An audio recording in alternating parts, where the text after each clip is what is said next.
ที่ที่เอามาผ่านเกณฑ์สั่งรายได้แล้วใช่ไหมแม่นแล้วครับผ่านแล้วครับผ่านทุกอย่างครับผมมี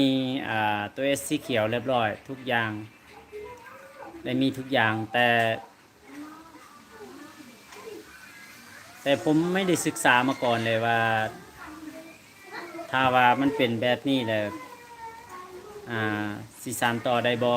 ถ้ามันเป็นแบบนี้เลยสิสานต่อแบบใดให้มันอยู่รอดยังบ่ได้ศึกษายังเลยเพียงแต่คิดว่า